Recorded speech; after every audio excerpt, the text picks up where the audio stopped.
Well, tell me about this experience you had when you were either 8 or 9. We highlight that you had a supernatural experience. You want to talk Right. about that? At that age, my real first encounter, with something supernatural. Not only did I transition into that and going into clubs and stuff, but I found myself with like this hunger and this thirst in my spirit for God. And it's so funny because I'm on the path, but yet the path is leading me into the wilderness. I always say that God breaks our heart to be able to get inside. Later on, in hindsight, God basically showed me that I was about to go through a process and that I should be paying attention to the steps that He was taking me through. Hello, everyone. This is a special edition of My Life Speaks, and I am your host, Tim Richardson. And this is a different segment that we're going to do today. This is My Life Speaks presents a one-on-one with Tim and featuring the very special, a good friend of mine, Gaura Guzman. Hey, man, welcome to My Life Speaks. Thank you, Tim. Happy to How? be here. I always enjoy Yes. our time talking, so I'm looking forward to it. Yeah, it's funny because like this is something that we've been talking about for months, even going back to last year. Right. Like you was like, you need to do like the one-on-one segment. And you know how I am, sometimes I may not pick it up right then, I'll get it on down the road and it's like it finally clicked, like, yeah. And when you said, like you need to do this in person, I was like, you know what? I purchased my ticket. I was like, I'm coming down there. So we're Yeah. gonna do it. So It's here a we different are. vibe.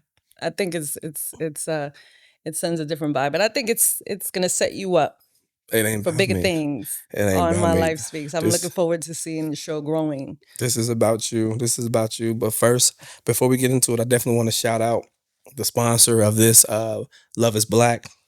Love is Black is one of the trendiest clothing brands today. Y'all can go to loveisblack.com. Check out the stuff that he has. The stuff like he has clothes, kids' clothes, adults, hoodies, shirts. Matter of fact, this is one of the special editions that we are rocking today. He gave me this to rock today. And so I'm glad to rock this.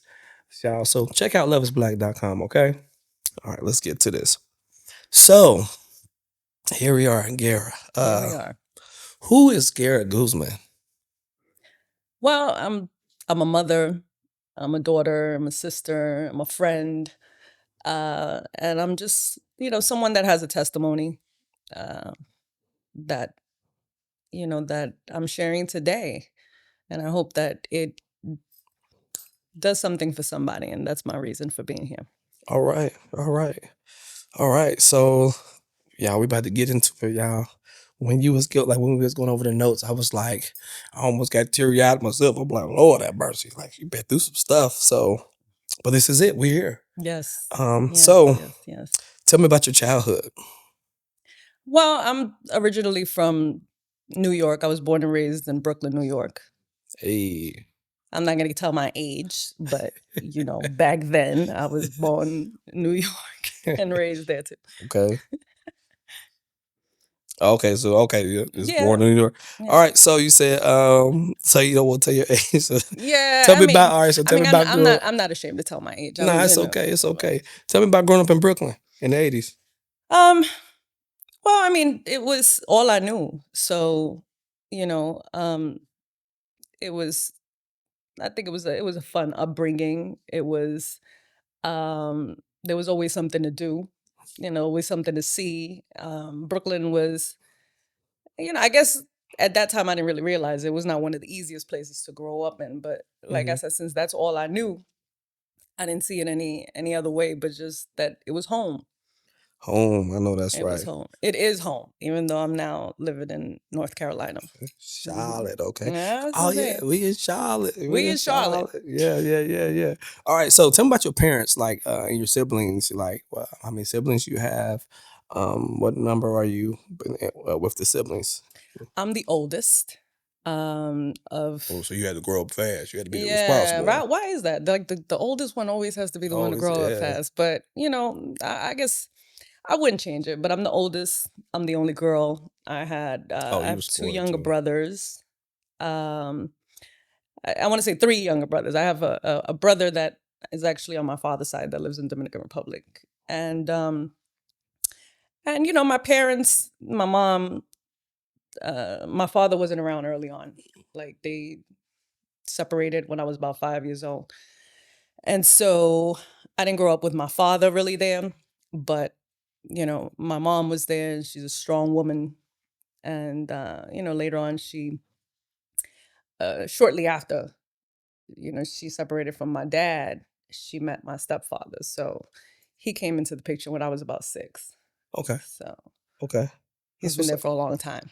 That's what's up. Okay. So, and you're the oldest of two And siblings. I'm the Now, oldest. Yeah. there is a gap in the age ranges as well, too. I remember you said something like Right, that, right, right? right. So, Well, what's the gap? Like, how big is the gap? we're 5 years apart, me and my brothers. Oh, okay. So, it's not that My big then. it's not too bad. I always say that as you get older, like the gap kind of disappears. Mm-hmm. But early on, it was obvious that it was there. Like my youngest brother, So, it's 10 years between you and him. yeah, my youngest brother I was 10 years older than him. He's the one that Yeah. we'll talk So, about a you little. definitely had to help him. Like, Yeah, you had to babysit him at when you're times. 10 years Yeah. older, Yeah.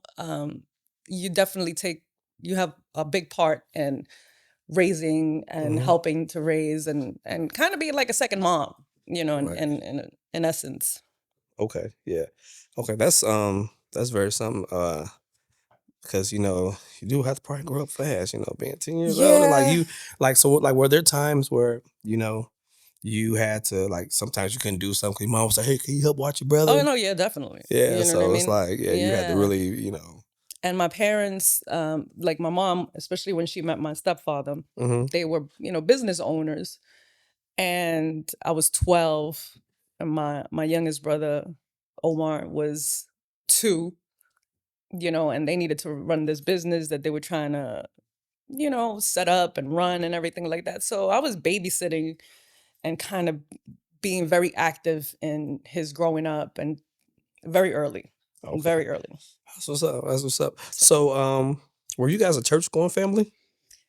not much, no. I Not mean, we church. would go like it's funny, how we say like we were Easter Easter goers. family. Easter goers. So when First time Easter came around, they show there up at was, Easter, right, and right. We would it was I always would get Easter and Christmas service. People show up. and maybe, we may be at Christmas service, but we would not really, you know, uh I wasn't raised in the church. So Okay. Well, tell me about this experience you had when you were either 8 or 9. We highlight that you had a supernatural experience. You want to talk right. about that? Yes, yes. That was really my first um, obviously at that age, my real first encounter, with something supernatural. It was a day that we were at home. I wasn't feeling too good.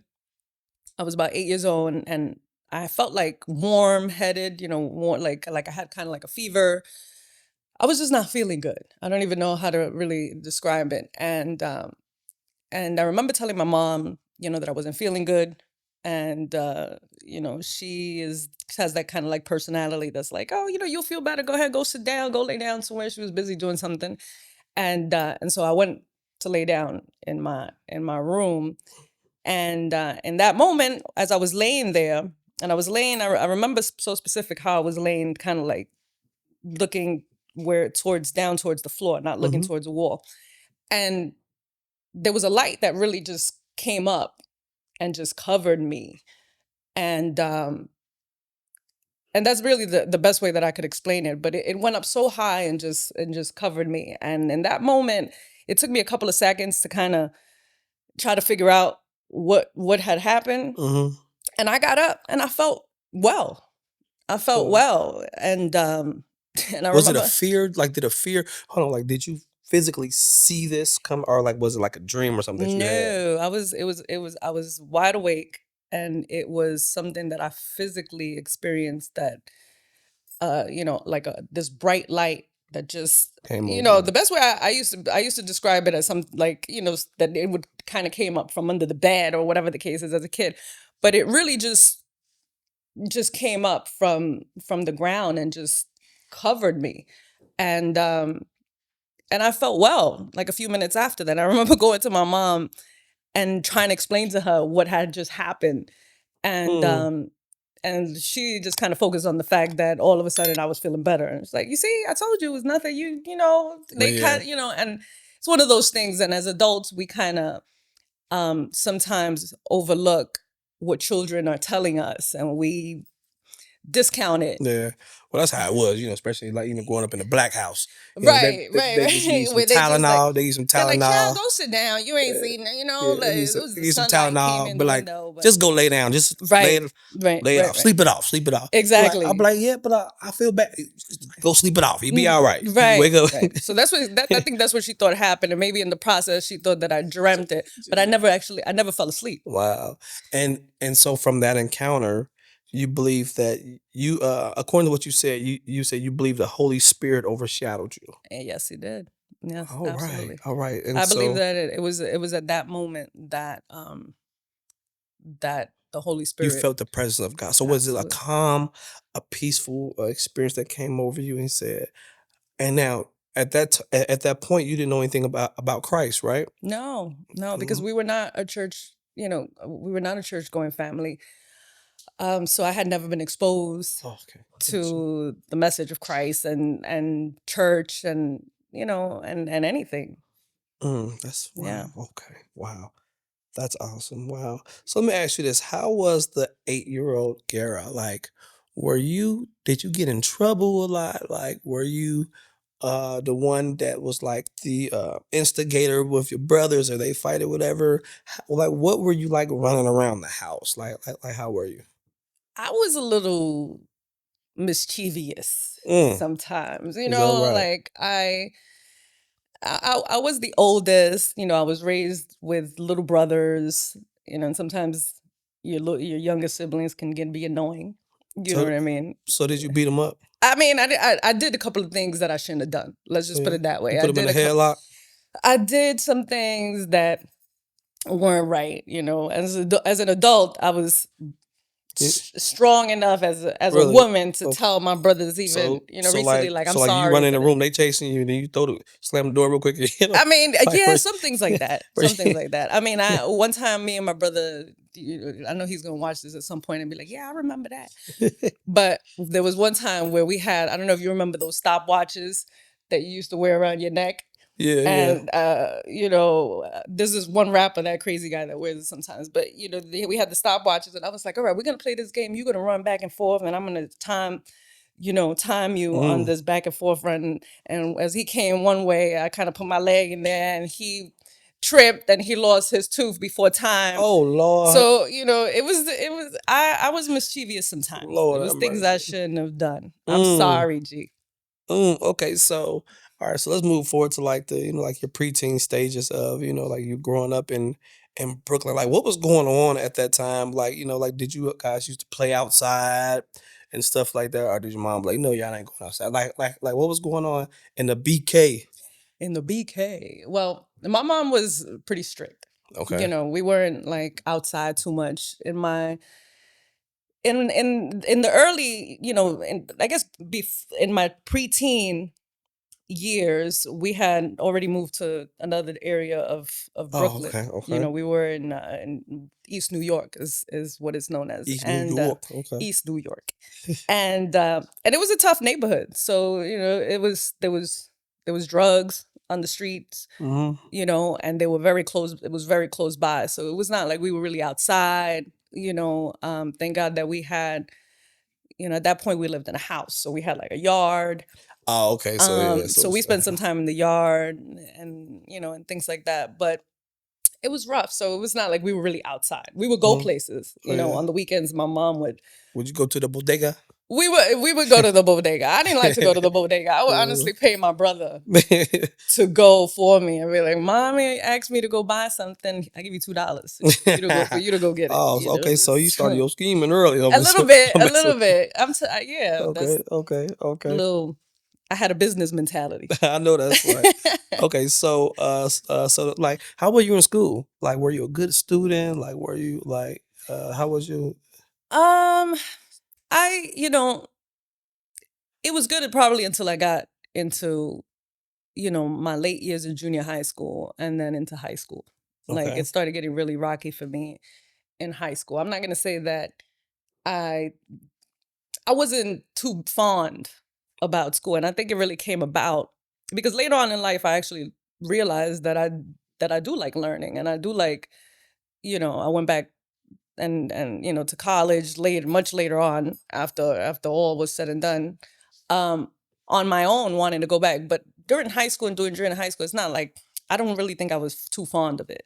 Okay. And it kind of, I think that stemmed from the fact that I dealt with bullying, You were bullied. with me being bullied. Mm, And okay. and it kind of took the fun away from going to school for me. So was So, that when? Because as we were going over notes, you highlighted about were you ever involved? Well, I don't think you said you were directly mhm. involved, but were you indirectly involved with the gang activities in New York? Well, I was going to the first high school that I had gotten accepted to, because in New York is like, and I think that's probably the same in other places where, you have like the school that belongs to your zone, Mm-hmm. and like automatically that's a school that you might Have to get go sent to. to. Oh, okay. Because your And then you have an community. option maybe to select schools. Well, I went to art school, so Right, right. I'm a musician, And then so when you get accepted to a selected school, it's like a big thing. So I Right, right, had right. I had went to a school that I selected, which was in the city in Manhattan, Okay. Oh. and but that school was, it was a very big school as far as gangs. It was, Mm. there was a lot of gang activity at the school. So I never became part of gangs. I have a certain way of thinking about people who are in gangs. You know what I mean? I feel like, I don't know.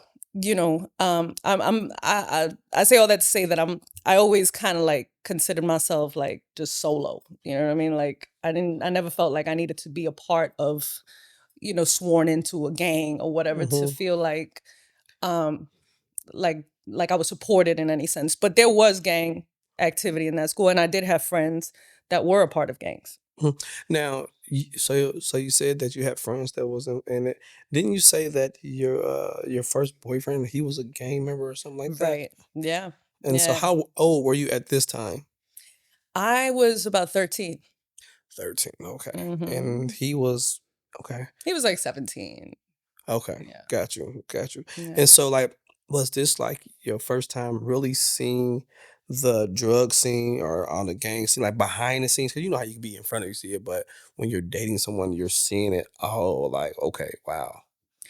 No, actually, to be honest, I didn't really see that in that. Like I didn't really see anything as far as drug scenes and everything with the gangs that I Okay. was around, or like the people that I was around during that time in school. I think to be honest, my real first encounter with like, being exposed to drugs and that type of environment, Hmm. even behind the scenes of it, was early on for me. Okay. My dad was This is your stepdad or your dad? my real father. Okay, gotcha. My real father was involved in, he That was a kind of drug activity. dealer. Gotcha. And later on in life, he became a user. So let me Um, ask you this. I'm gonna cut you off. mhm. Now you had said like that your father and your mother, they weren't together, and then she got married, and then your stepfather. So at this point in time, like where you were just talking about like what you saw with him, how old were you when you first saw, like, how was the relationship between you and your father? Right. Now that they're not together, him and your mother no longer together. How was Mm. that? Well, he spent a lot of time in jail, Okay. so Because he, of the what he was yeah, doing. Okay. yeah, yeah.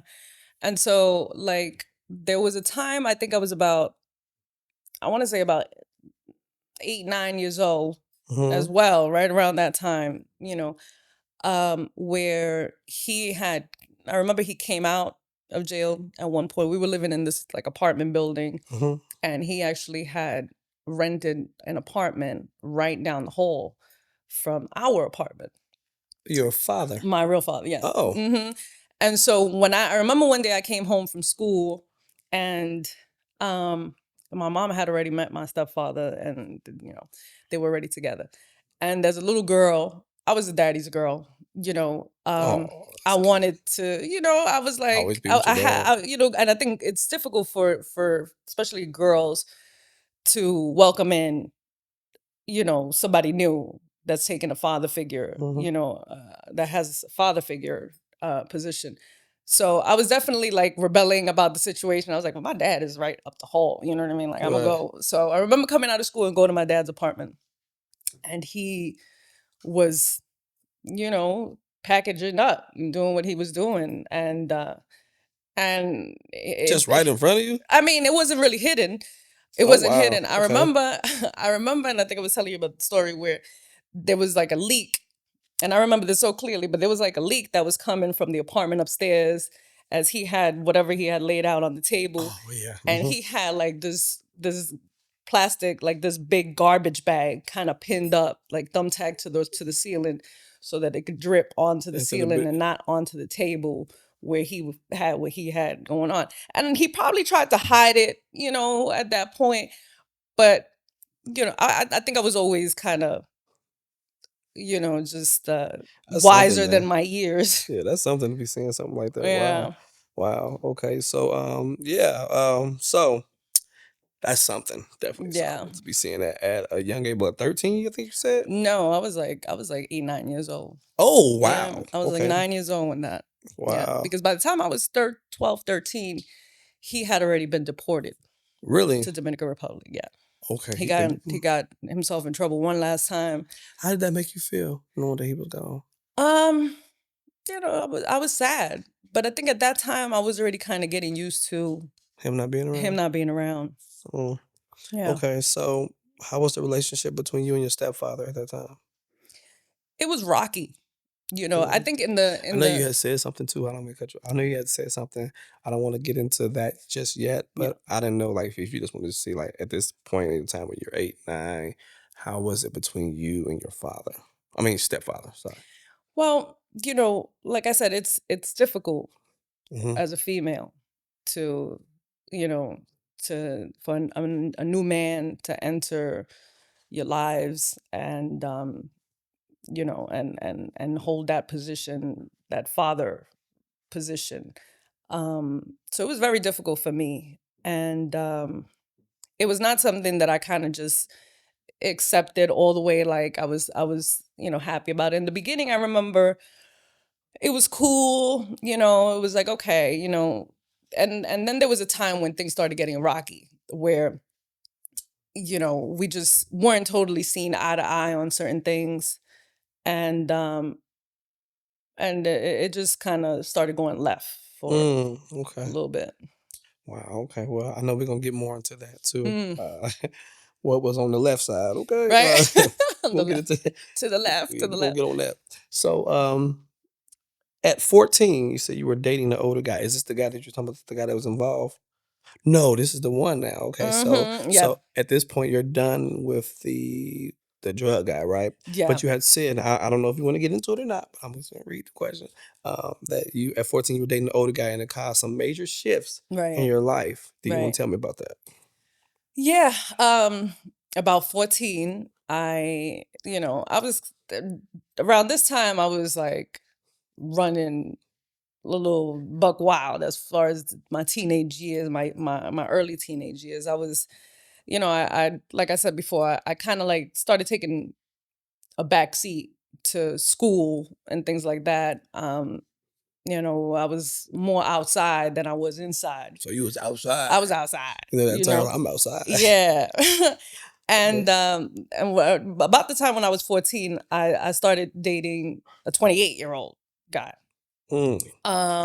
That Hold on, you won't say that age again? right, 28, you older guys need to stay away from young people. But anyway, um it really it caused a lot of problems, obviously, in my house, in I'm my family, sure. to the point where, it my mom wasn't happy, my stepfather wasn't happy about the situation, and it caused the major shift was really that I ended up getting myself kicked out of my house At 14. at 14, because it Mm, was a complicated situation, you know what I mean? And for the sake of time, I'm not going to get into all the details, but right. it just caused a lot of problems. I was in rebel mode. Um, Was that like your rebellious? Yeah, oh yeah, rebel. Yeah. So yeah, like you yeah, were really being rebellious. yeah, yeah. I mean, I think the that part of my life really stemmed from different components and different things Hmm. that were going on in the house, and certain things that just kind of caused me to just be like, okay, you know what? I'm like, if this is what it is, then this is what I'm gonna do. You know what I mean? Now, I remember like we talked about this privately that the things that you had went through with the 28-year-old to the point where there was a time because you were homeless. Right. You said basically you were homeless. Was there in the time that he basically took you in? Do you want to talk about that? Well, I mean, I wouldn't. Or you just highlight it? I wouldn't say. I mean, it's funny, and when we say take is take me in, but I think I was telling you we was laughing about the fact that he invited me to live in some basement that he had, Oh and Lord. it was just like weird and like dark and like eerie, and and Like why am I in the basement? right, right. But the reason why I was in the basement is because he ended up having a wife and three kids that, that he needed to keep everything Oh my or everything goodness. separated or whatever. Wow. So, I mean, I literally was in there, did that with him. How many months? What, that we was together or that? How many months were you in the basement? Oh, no, I was in there for like 2, 3 days. Okay. No, it didn't, it didn't last long. And at that point, I ended up going to live with another relative of mine, my Mm-hmm. my cousin and my uncle, for a time. And and it kind of kept progressing. It was like I said, So it at caused this point, major you were shifts. still with the 28-year-old. Yeah, when I was living with my uncle, um, I was still seeing him. I Hmm. was still kind of, running away, not running Were away, you but active with him? dipping out when I wasn't supposed to be dipping out to kind of still see the guy or whatever the case So is. you were active with him. Yeah. Okay. Yeah. Yeah. Okay. All right. So let's get to this. Okay. So you said that at 15, you went to Puerto Rico. Right. Yeah. You want to After talk about that? yeah, yeah. Okay. I mean, that was all part of that shift that came at 14, and the things that happened. So once I went to go live with my uncle Hmm. and my cousin, my little cousin, who was just like a brother to me, um, I was only there temporarily. It was kind of like trying to weigh my options out to what it was that I wanted to do, what it was that I wanted to do in my life. I remember my mom one time asking me while we were in my high school, Hmm. right? Because I had gotten myself kicked out of the school in that selected That was school. in Manhattan. Right. And then Right. I ended up having to go to the zone school, which at that time was kind of like an alternative school. So everybody was just doing whatever they wanted to do because people were in there, getting their GEDs and different Mhm. sectors of the school. And it was also not the best school. So I remember one time my mom came down to the school and she had spoken to like the counselor, the principal, whatever. And she looked at me and she's like, what are you doing with your life? And what do you want to do? Like, where do we want to go from here? She's like, because I could send you away for a little bit, so you could get yourself in order. So at that point, um, I went out to Puerto Rico first because I had an aunt that And you lives were there. 15. Yeah, and I was Okay. 15 when I went there, and I was there for I want to say about 10 months or something like that until we kind of set up for me to go actually with my grandmother to Dominican Republic when I was about 16. That's funny that you say that because I wanted to talk about. I was going to ask you like, how was the relationship with you and your mom at this time? You're going through all these changes in your life where you're not in school and all this. And I was wanting to see like, how was it with your mom? Because it's like sometimes those mothers like call you, try to reel you in, like, what's going on? Like, why are you acting like this? Like, Mm, did she ever try to get a hold to you? Like, what are you doing? Why? Why are you acting like this? right, right. Y'all ever had that She, sentimental time? huh? I said I was asking like, did you ever have that sentimental time to I talk? mean, my mom is, I love my mom, and I know that she might take a look at this Now, and, if you don't want to answer, that's okay. yeah, I'm going to answer it as gracefully as I can. You know what I mean? But, nobody's perfect, For sure. and I always, especially now being a mother myself, I understand that we can only give to our kids what was given to us, Hmm. and I think that there was things that weren't given to her for her to be able to really deal with her situation as a mother and dealing Thanks. with a child that was, you know, troubled in Hmm. essence at that time. There was she tried the best that she could, but I think that things were in the way for her to really be complete, like totally available to me on an emotional level. you know I don't think she knew about how I don't think she was Mm, on any level spiritually to also be able to convey that to me and to help me to even hold on to something even deeper on a mm, spiritual level. mm, So she tried the best that she could, um but obviously, I feel like I needed something more. So it was hard for us to really have those type of conversations where we would really get deep. I felt like many times she was like emotionally unavailable, and mm. she kind of always, my mother had that energy. Even to this day, I love you, mom.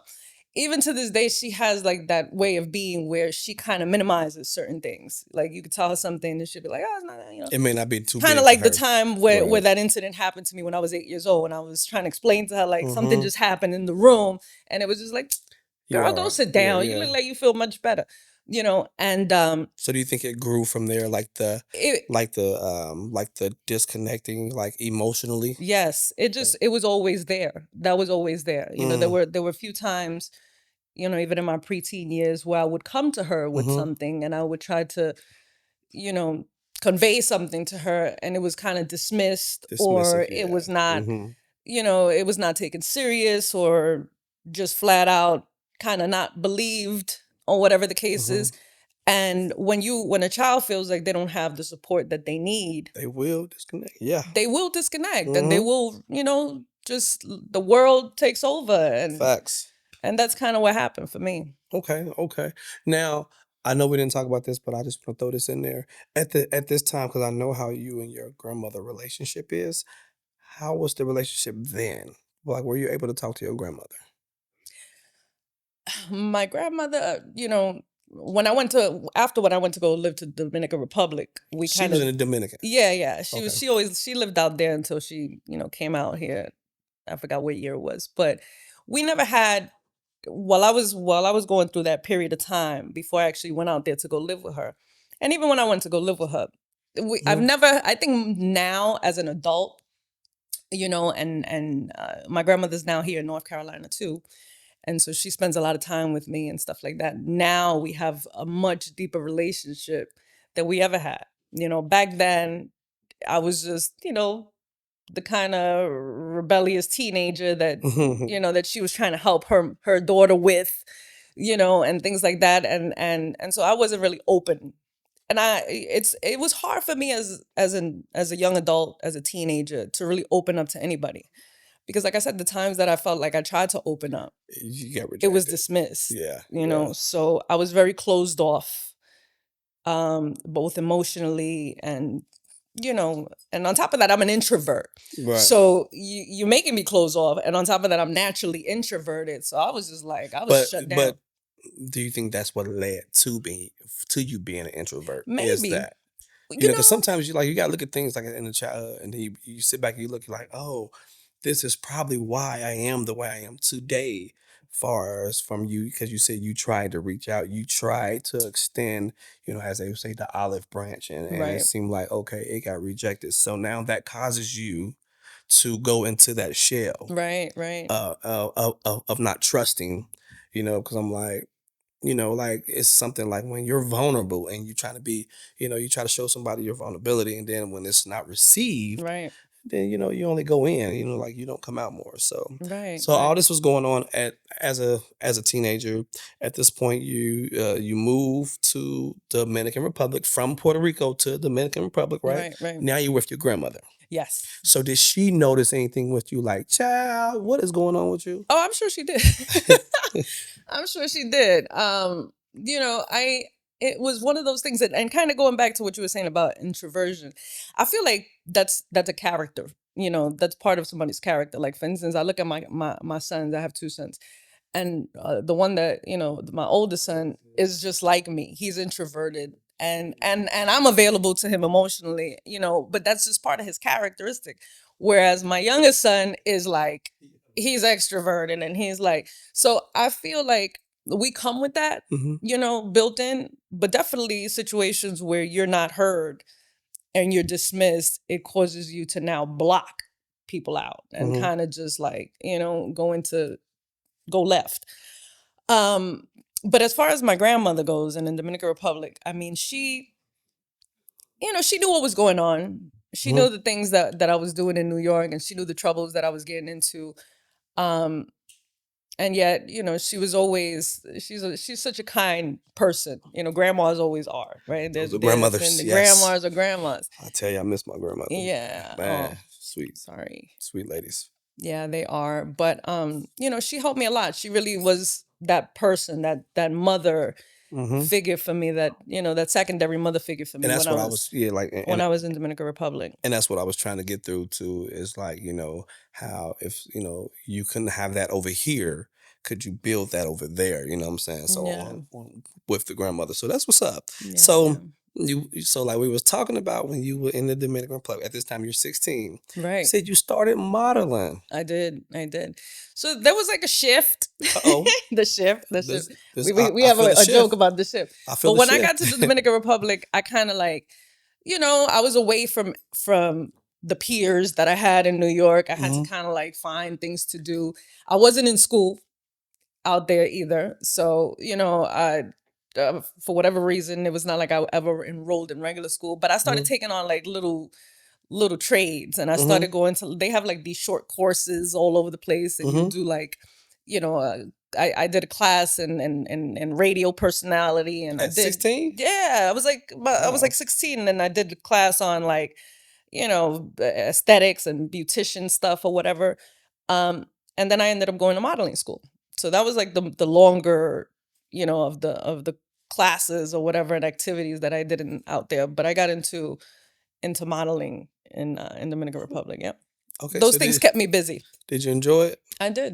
It was fun. Did you pick up some stuff that you still do today from modeling, like some ways, or stuff like how fashion, like the fashion sense? Yeah, absolutely. Do you still stick to it today? Yeah, yeah. Well, when I was in my teenage years, I was tomboyish.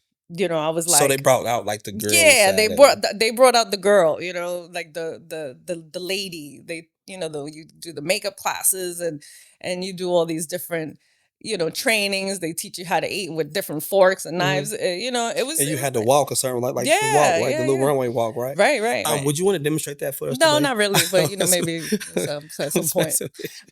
okay. I'm just joking. All right, so you were there for like a year, right? You said you did, and then you Yeah, yeah. went back to New York. Right, right. Okay, and this is like when you were 17. Right. I got back to New York Okay, when I was about 17 years old. okay, After okay. that whole, tour around the world.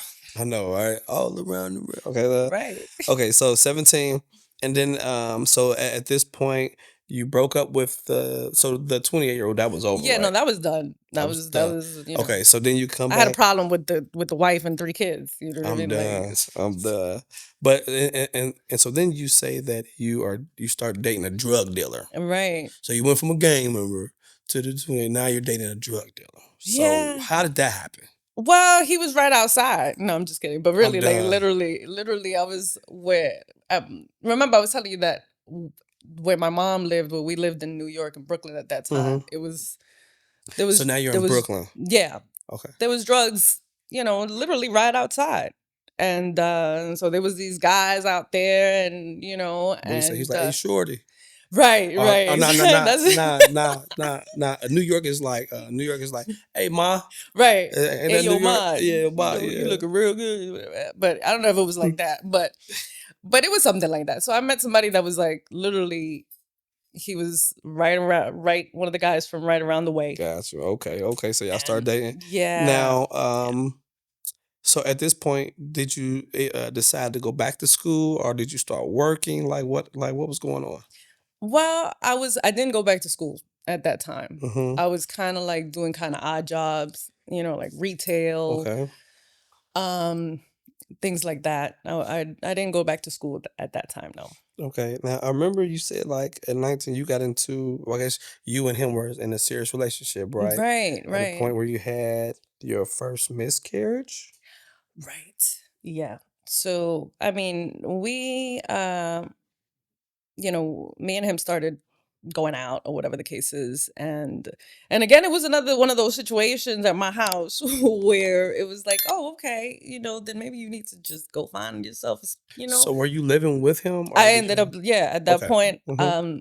I moved out from, my mom's house. I was there, like a short time after I came back from the Dominican Republic. And once I started going out with this guy, we ended up moving in together. Shortly after that, I had, you know, I was pregnant and I had a miscarriage. I was 19 Mm, when that happened. But me and him were together for, for a long time. okay. How Yeah. did it, like, just getting over that? I know that had to be very hard for Yeah. you, especially mentally. Like Yeah. it Yeah. really had to like wear on you. Um, how supportive was he at the time with you? Well, he was very supportive. I want to say that. Like he was very supportive, and I think he was just as disappointed, and just like, hurt by the situation. He definitely was present during the time, and it was rough for both of us. I think we were both looking forward to Hmm. becoming parents at that time, and it was one of those things that we had to kind of get through. Facts, yeah. Yeah. Well, sorry to hear that. By the way. Yeah. So now we are moving up, girl. You grown now, 21. I was grown, 21, and right? you had your 21. first job as an EMS worker. Right. Talk Right. about that. I can't even see you as an EMS worker, but Yeah, I think I got tired of, the odd jobs. mhm. I hated retail. You know what I mean? Really? You Yeah. thought you would have been good in retail as far as like the You would fashion think, sense. right? You would think. I only like the employee discounts. I'm done. But, after that it was just like it was not. Yeah, I'm done. Done. So I eventually, like, I had a cousin of mine that introduced me to the whole EMS thing, and I went and did the training and got certified. So yeah, that was like my first real job. Really? I was an EMS worker. Was it fun? It was, and it was a lot. I saw a Mm, lot. I actually became an EMT the same year of 9/11. really? Yeah. Were you driving down there around that No, time? it was kind of crazy because um I had gotten my certification for to be an EMT worker and my EMS license, but I didn't have a driver's license. Say what now? Right. So I mean, you could technically get and go to school and get certified as an EMS, you know, as a EMS person, but not have a driver's license. It doesn't kind of go to hand in hand. But you're But driving. obviously, when you go get a job, they're gonna need you to drive at some point or another. So I was kind of like in a probational period when 9/11 happened, where I had gotten my EMS license, Hmm. but I was working on getting my driver's license to start working for this EMS company in New York. Wow, that is something. Okay. Yeah, yeah. That is truly something. Wow. Okay. So all right. So we're moving along. And it said that at 25, you had got you and him separated and you got your first apartment. Right, right. Yeah. I mean, me and him did separate around that time. So we were together for 11 years. And at that time, yeah, I So y'all had, were just in between, yeah, the last couple of years it was rocky, kind of like how all relationships, I don't think any relationship kind of just like flattens. It's a Mhm. process that works its way towards the end. And so about 21, I had went out and got my own apartment, and 21, I thought you said 25. yeah, no, 25, my bad, 25. Okay. Yeah. So, Yeah. nope. So I know you I refer to the donut. Right? Yeah, it was about 25. I had gotten my own apartment, and I was still working for EMS at that time. And did you have your license now? no, yeah, I was driving at that Okay, point. I good. Make went, sure. I went from like learning how to parallel park to drive in a box. Really? Okay, Yeah. because now I'm like, I'm messing with you. I'm like, okay, cool, cool, cool. That's what's up. That's what's up. Yeah. So you guys separate this time. So did you did you ever try to like because you said y'all had 11 years, I believe you said Yeah. Yeah. It together. was a long So time. was it y'all were still in and out and everything? Now at this time you're in Pennsylvania, I believe. Like you were driving back and forth to Pennsylvania. Right. Right. That's where he was living at, Well, right? he had moved out to Pennsylvania. He went Gotcha. out to Pennsylvania. And at that time, you know, like many relationships, we were trying to kind of get it back, but Mm-hmm. not, things were just not.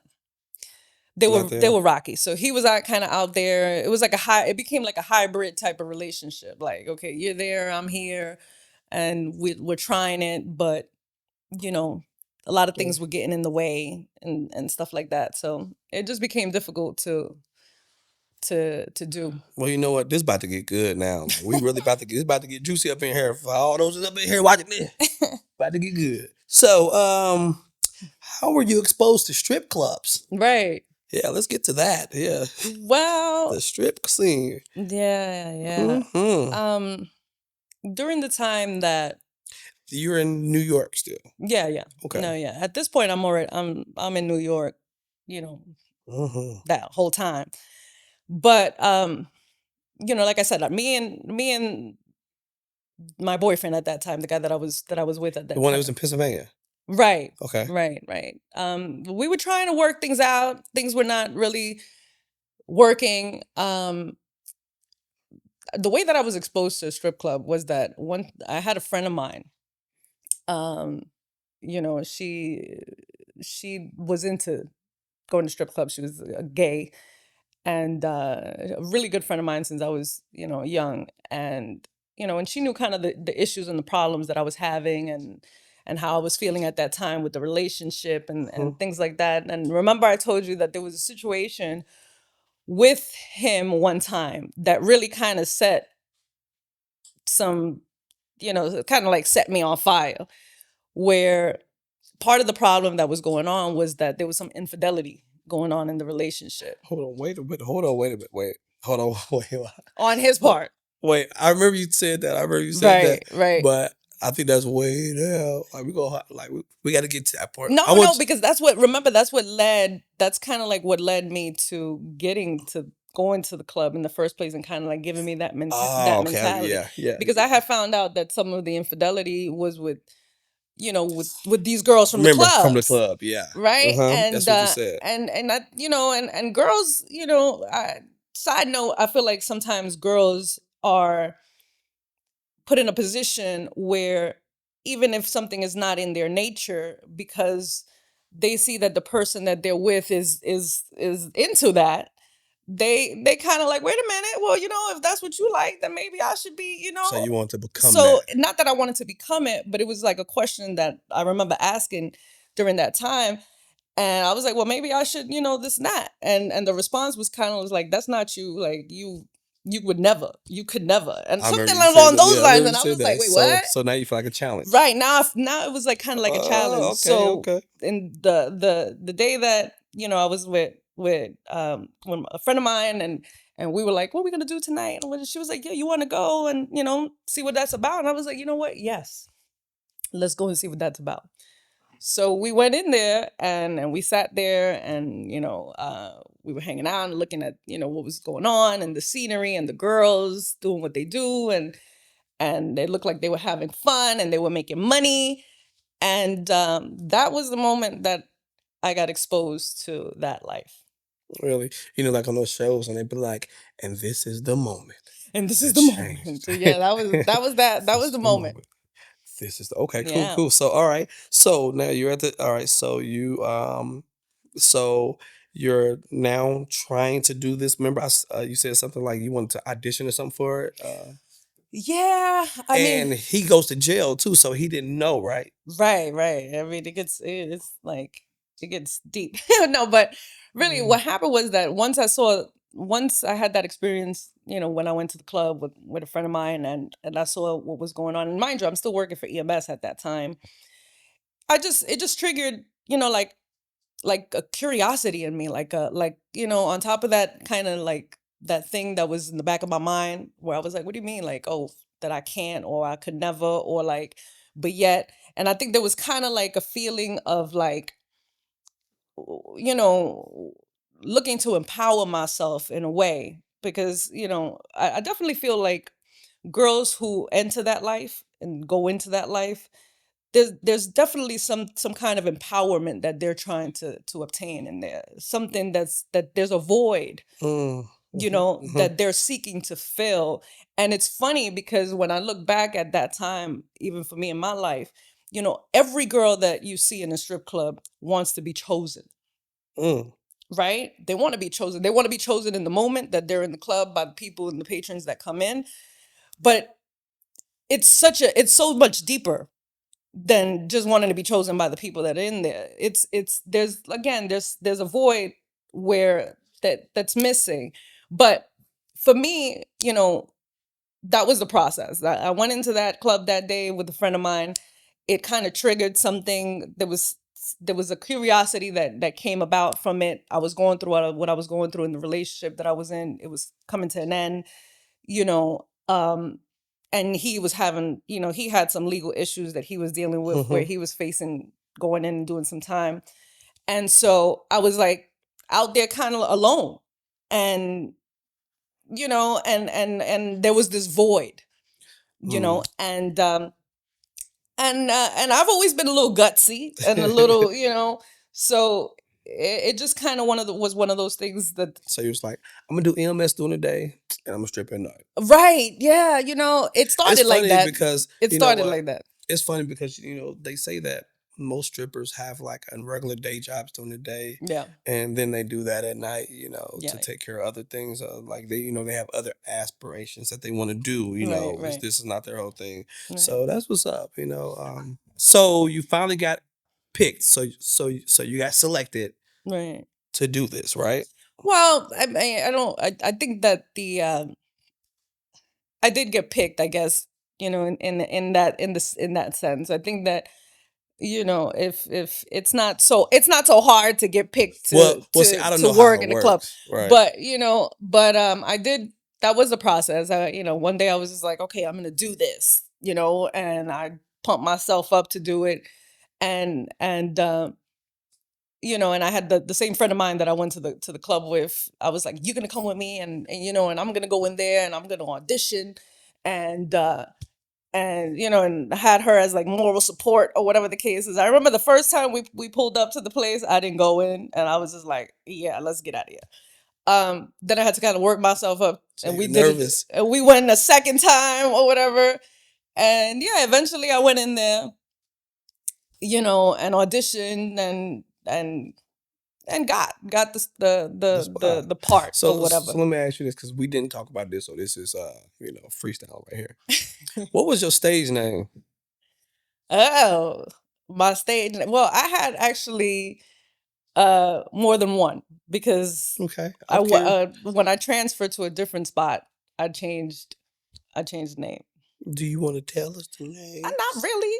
Okay, you Like, won't tell us the that's name. like, Okay, that's like okay, old. that's who That's you like used to back be. then. That's what I used to That's who be. you You know used what to I'm be. Okay, saying? I ain't Like, like I yeah, ain't like that. Okay, I got you. I got you. I got you. Just tell me off screen. Okay, Okay. so so okay, all right.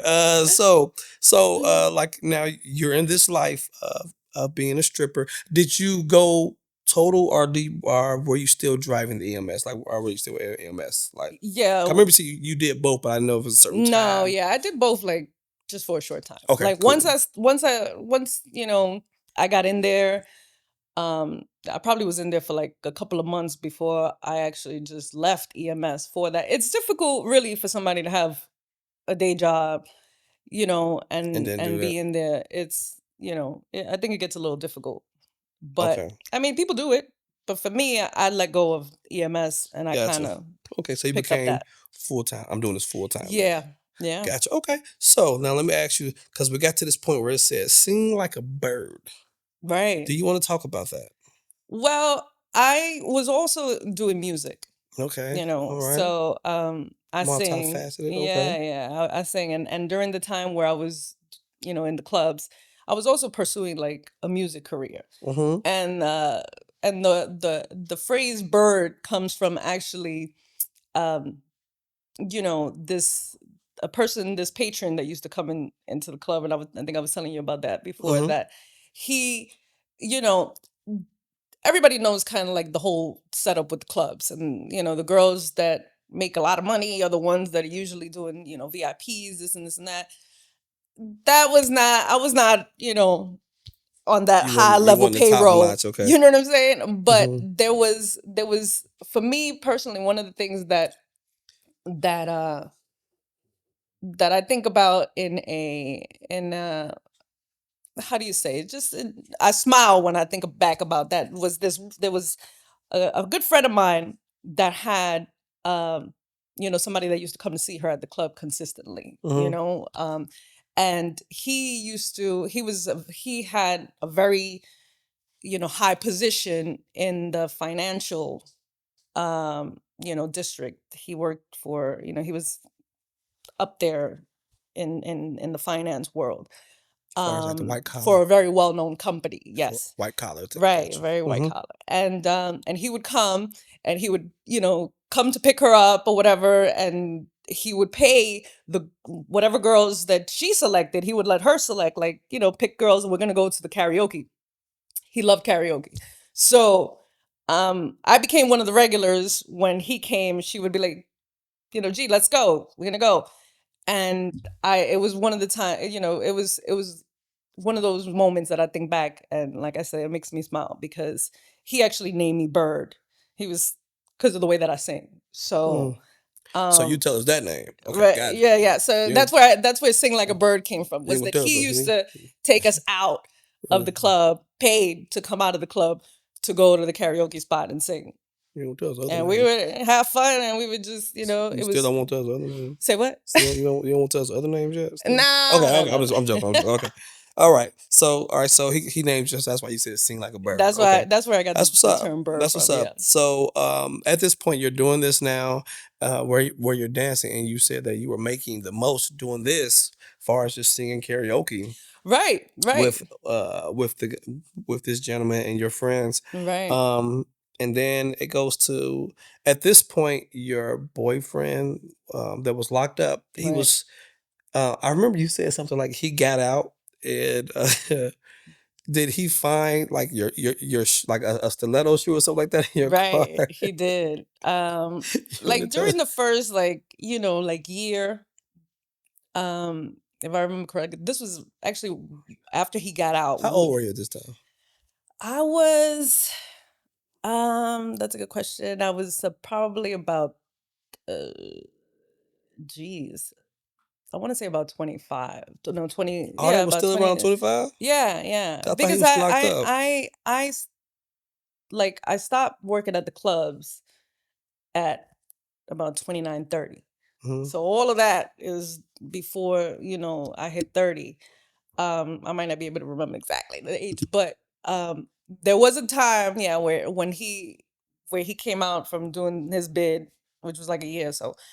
And we tried very briefly to kind of, just Rekindle the flame. rekindle the flame. And I remember I was driving from that, from the club spot Hmm. to Pennsylvania to where he was at, um every other night or whatever. So he had a night. He knew that that I was working in the club. I think I might have said like a hostess or something, or whatever the case is. I don't know. But he ended up finding my, the infamous clear stilettos I'm done. in my trunk. So he was like, "What are these?" And I was like, "What you said that I could never." No, but I'm just kidding. Nah, that's what you But said though. right, I That's was. what you said. I might That's have what not you have said it said. Yeah. out loud. He was like, "Hey, I remember you told me I couldn't do it." But yeah, that basically was like the moment where he was just like, "Oh nah," you know what I mean? He was very street, and and it was like, while guys, hood guys from the street, they might like to deal with it and look at it and and get with it real quick, but they want the wife at Yeah, home. they don't You know want what I'm that, saying? right? So when he saw that I crossed over, it was just like, okay, I can't, I don't know if we could. But at that point, I was just like, listen, We here because of you. No, I'm just kidding. I'm done. No. So after a while, that ended. That situation ended, Right, and you met your kid's father. right, right, Okay. right. So Yeah, when you met your kid's father, were you still stripping at night? I was. I was. Did he know? Yes, he did. Oh, okay. Wow. Yeah, yeah. Was he one of your customers? He wasn't a customer, but I met him in the spot, and I actually He had said, met "I'm, him. yeah, I'm gonna marry her." Okay. No, that's fine. I don't think it was like that No, that's per se, but it was like um at that point, like I was already kind of, it's a different club too, right? yeah, because at Okay. that point I had already left, like the club that I spent the most time at was, there was just a lot going on. Hmm. You know what I mean? There was a lot going on. You know, the culture of strip clubs, are obviously there's a lot of alcohol, there's drugs, there's all these things What's the that time are. frame? Like these are like the 90s? Was this the early No, 2000s? this is I Early mean, 2000s? well, like I said, when I came out, um I was 29, 30, 2019. 2019. Yeah, no, no, no, no. 2000. See, now you got me all confused and stuff over here. Now I got to, I was just this trying and to get the that. time frame. I I'll just get you want the to time see. frame. But it was about 2009, Okay, 2009. Okay. 2009, 2010. Okay, I had my first child. Okay. Right, Okay. right, right. My So, son was born 2013. okay. So yeah, about 2000. I left that scene in 2010. Right. Um. No, wait a minute. Yeah, It's yeah, okay. We yeah. don't have to Whatever. harp on it. Anyway, We we'll don't we'll got to get harp back on to it. It's that. But cool. he was But born you met your kid's 2013. father. Right, right. I met him on the scene, but at that point, I had left, the high paced life club in Manhattan, which Hmm. was, again, Now, they say Manhattan is the money. it is money and it is high end, but Hmm. with high end come high end party favors.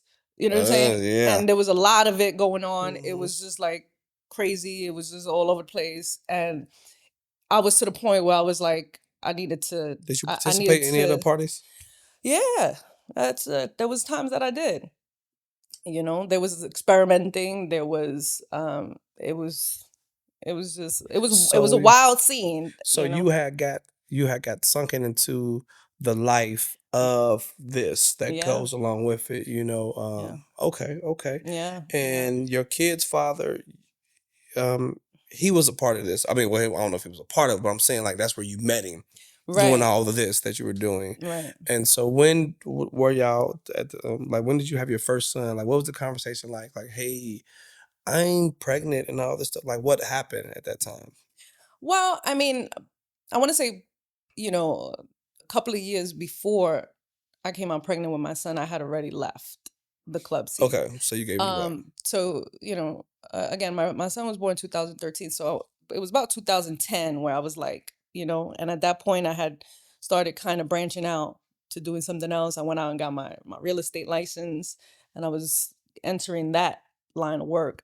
And one of the things that I really appreciate about, the relationship with my son's father was that, he really was someone who assisted and acted sort of a crutch for me to come out of that lifestyle. When I met him, I was already kind of simmering down from it. I had moved to a kind of more of a local club in a suburban area where it wasn't so high paced as it was in the city, because I was looking to kind of like land that plane, for lack of a better word, So at this point, would you say so did you dance at what several locations? Like was it three, two It was a few locations? of Was it them, okay, and cool. that So you really lifestyle. got experienced in it then. Like you Yeah, I got it. mean, it Okay. was it was a wild 4 years. It was a total of 4 years that I was Oh, in that. okay. And it's very common and normal for girls to be in one from one club to another.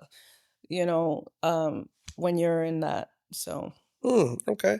So now, all right. So I'm gonna move up to where we was talking about your son. You had your son at this point. right. You just changed out of that life. Um, what were you doing at that point, and were you happy? Oh, that's a good question.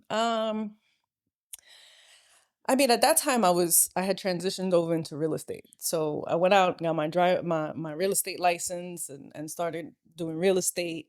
Um, I had the support of their father, my kid's father. My son hadn't been born just yet, but he was really helping and supporting, you know, me and what and what I was going through and coming out of that, Mhm.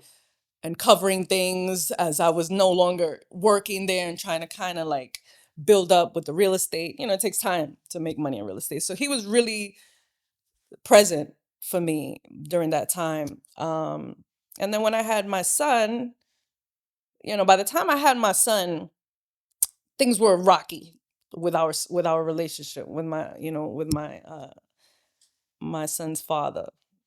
So, Yeah, I remember you said that you we had a highlight where we was talking about the rocky relationship yeah, um yeah, with him. This is when after you had your first son, right. this is when it became rocky. Like you started seeing a different side of him.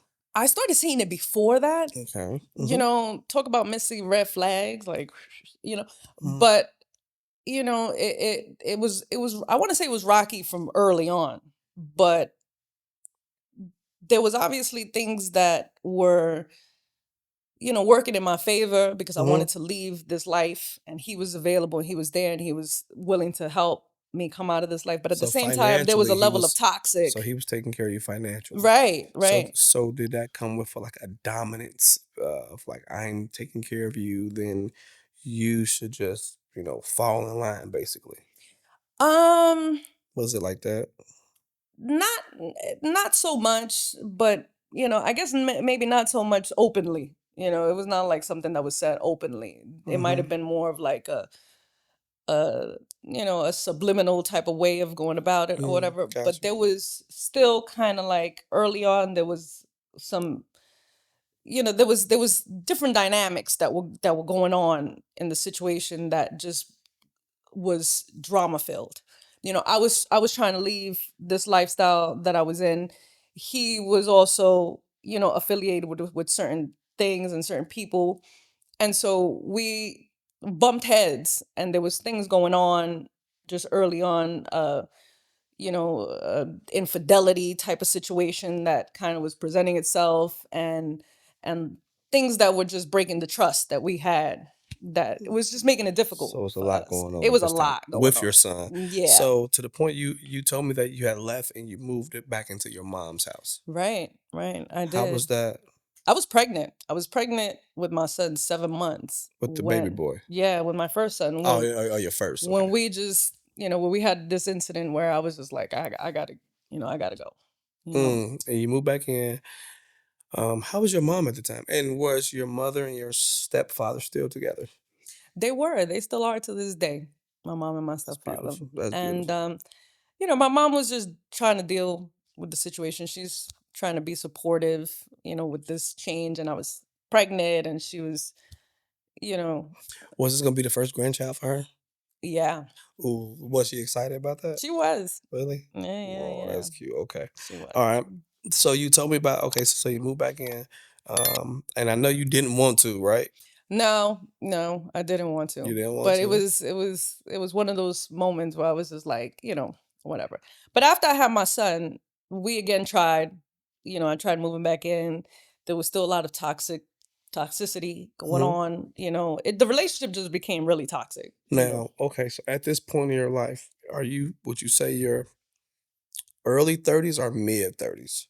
It was mid 30s. Okay, mid 30s. Yeah. Because now we're about to get into this Yeah, where because I had my other son, my second son, I had him at well, I had Angelo at my first son at 33, and then I had my second son at 39, and that gap, so 6 and there years. was a lot of, just to, I don't want to, for the sake of time, don't want to get too deep into the relationship with my son's father, but we tried it, and then at 39 I ended up having one more son, but it just didn't work. But I was going to jump into something else that you Okay. had detailed. So at this time between 33 and 39, would you say it's like you're just doing like a soul searching? Yeah, absolutely. Were you soul searching? Okay. Absolutely. Because you had said that God gave you seep. Right. Now, Yeah. how was your spiritual walk before he gave you sleep? Okay. Well, what SEEP is uh, the concept of the book that I'm Hmm. working on to have by the end of this year, that I'm writing on. And SEEP was given to me during this period where I had already, I had, I wasn't in the relationship with my son's father. And I remember I was living in this small kind of back, yard apartment that my mom has at the house, at her house. And it was not the most comfortable situation just because of the apartment and little issues that it was having at that time and everything. And I'm like a single mom with my kid and everything. And one day I'm just sitting around and God gives me the idea of SEEP. And at that time, obviously it was like, and I don't want to get too into the concept of the book, but it's really just Not the it, book. I want to know about your personal. yeah, How yeah. was your relationship with God before? I was already walking with God. And I want to and I want Mm, to and I want to kind that's of what I want to yeah, highlight I right want to there. kind of emphasize on something that went on. I don't want to overlook because it was so important, but when I was going through the breakup of that relationship, that long-term relationship With that your I had, kid's father, no, before my son's father. uh, Um the drug. right. Okay, got you. When I was going through that relationship, when I was going through the breakup, not only did I transition into that and going into clubs and stuff, but I found myself with like this hunger and this thirst in my spirit for God. And I remember towards the end of me working for EMS, I used to do this thing, right? Where there was a church uptown in Manhattan that anytime that I had a call at that hospital that was across the street from this church, I would go into that church and I would light a candle. I was walking around like I was getting into really looking and searching for the word. Like I remember I would walk around with one of those like small New Testament, Yeah. Bibles, and I Uh-huh. would have it in my cargo pants of the ambulance, and I would be sitting there reading it, and it was like there was a thirst in my spirit. I always say that God breaks our heart to be able to get inside, Mm. and the relationship as that relationship was ending, and I really consider it one of those like, your first relationship, that puppy love, high school love.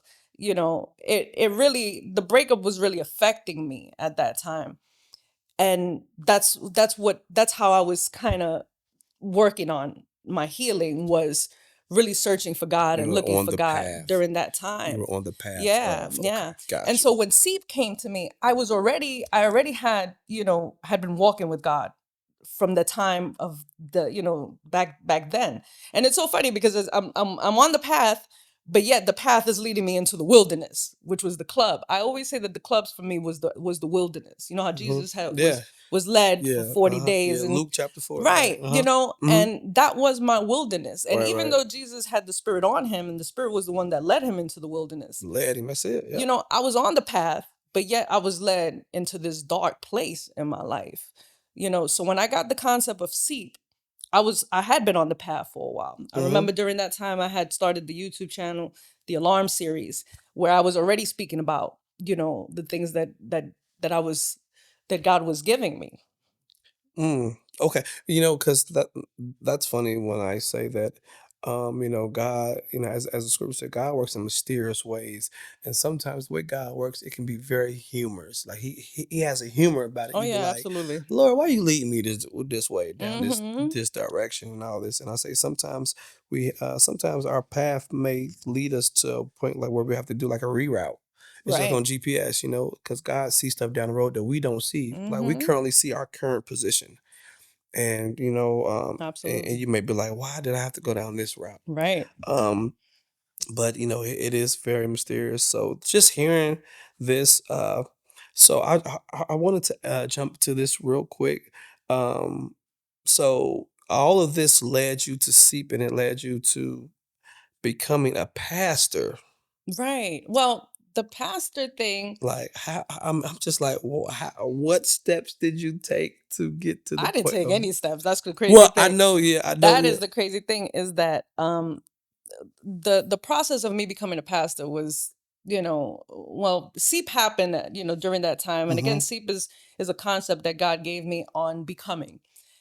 And in the during the time that he gave me the concept of sleep, I didn't really feel in any way, shape, or form prepared to teach anybody about how they should become anything, Mm-hmm. because I myself was, just trying to become, and trying to get out of the position that I was in. But later on, in hindsight, God basically showed me that I was about to go through a process, and that I should be paying attention to the steps that he was taking me through. So that then at this point, and now it's been 10 years since he gave me seed, that I'm able to actually write on it and teach someone else about those steps.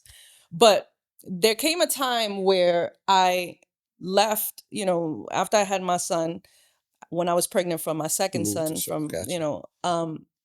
God led me, and and like he did to Abraham, take your stuff, leave what you know, and move over here. And I was led to move to North Carolina. And and when God leads you to leave your comfort and go to somewhere Mm, that's that's good. unknown, Yeah, leave your comfort. Yeah. you have to, first of all, there has to be, obviously, you have to be, uh your ears have to be open for Mm-hmm. you to receive that, and that you did the right thing by the grace that's there for you when you actually obey the thing that God has asked you to do. So when I moved to North Carolina, there was just things that happened that just worked for me. Just all Things came just together. work. Yeah. Yeah. You're able to find a job. I thank God that I was able to, Mm-hmm. to purchase my first house during COVID, during the time of a Shut pandemic, down. a shutdown, Mm. where doors were still open for me, where they were closed for many, Hello. for everybody, Come on. Right. Right. Right. And in that same process, I remember I had, I was like, okay, this new, a new beginning. So I closed down my old Facebook page and I opened up a new one, and certain connections started to come in. I call them divine connections. And I met a good friend of mine, the bishop of this of an organization. And I want to say it was like he, for like a year and a half, he was reaching out to me because I use my social media to share the word of God. Mm-hmm. I do the videos and this and that. And he took, he saw what I was doing, and he was reaching out to me because he was interested in having me to be a part of his organization, you know and he ordained me as a pastor when I finally was like, okay, it took me a while because, like, I always used to tell him, I said, Bishop, I didn't grow up in a church. Mm-hmm. You know what I mean? I didn't grow up in a church, and I don't know what I would have to offer, you know, Mm-hmm. uh, uh, the church, because I didn't grow up in the church. But I took him on, and I did become a pastor. And that's so funny that you say that because like people like when I hear stories like that because I'm the opposite. Right, My life is all church, right, like right, on the pew right. every day. Yeah, Still on the pew. And this is what. And it's so funny because like when people say I don't know what I got to offer, and I'd be like, yes, you do. Your life, your yeah. Amen. experiences. And that's the thing that like I tell people like now today in the position that I am in the role that I am. It's like your life.